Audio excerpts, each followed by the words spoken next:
Sarah's a 27-year-old who recently landed a job at Cortec, a huge tech firm in Vancouver. She's so excited. Fresh out of school, ready to make her mark. On the first day, she's got her coffee, her new laptop bag, and big dreams. She's eager to dig in.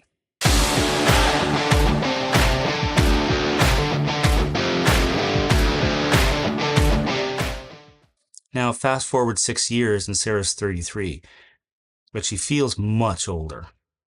Her days start at 5:30 a.m., rushing through a commute that eats 90 minutes each way. At the office, it's a blur of emails, meetings about nothing, and reports that seem to vanish into the void. By noon, she's already exhausted, fielding demands from her managers who prioritize deadlines over people. Workdays blur into evenings. There's always one more task, one more urgent email. By the time she gets home, it's like 9 p.m., and she's too drained to do anything but collapse. Weekends? Well, they're for catching up. They're for catching up on sleep or dreading Monday. Sarah used to paint, hike, spend time with friends, but those passions have faded under the weight of her exhaustion.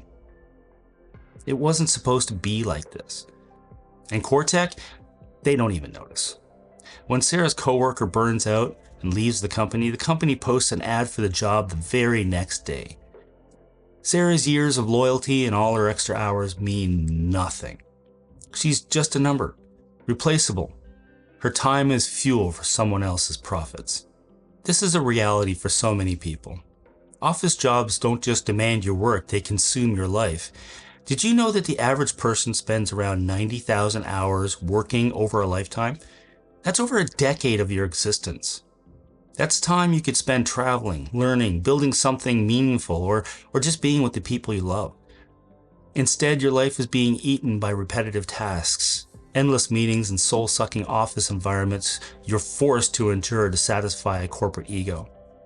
Big gaudy signs on the tallest buildings in town and people packed into cubicles for executives to point at and show clients how successful they are.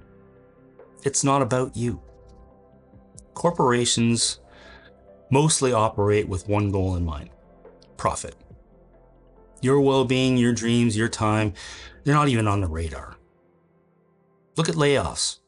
Years of dedication can vanish with a single email, no matter how hard you worked. During tough times, companies cut staff without hesitation, putting shareholders first over people who kept things running for them. You're not a partner to them, you're a resource. So why do we accept this? Because from childhood, you're lied to. You're told to follow a path, study hard, get the degree, land a good job, work until you're 65, and then you'll be free.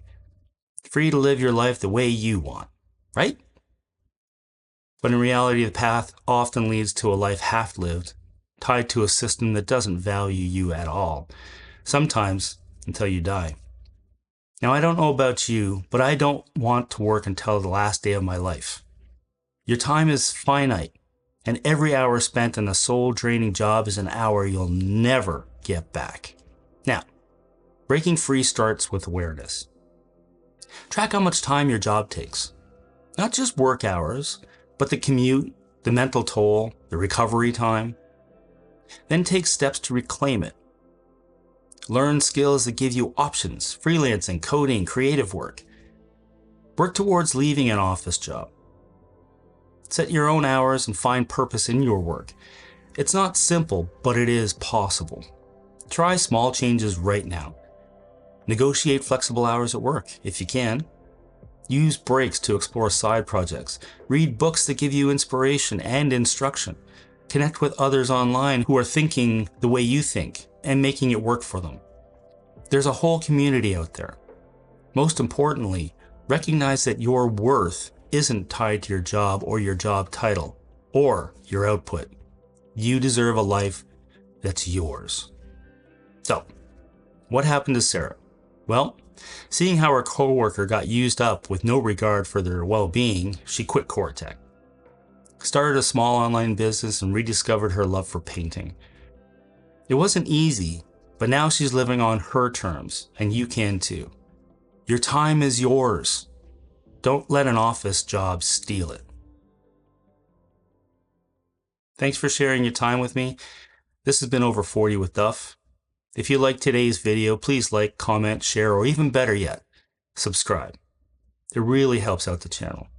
Until next time, please always remember, if not now, when?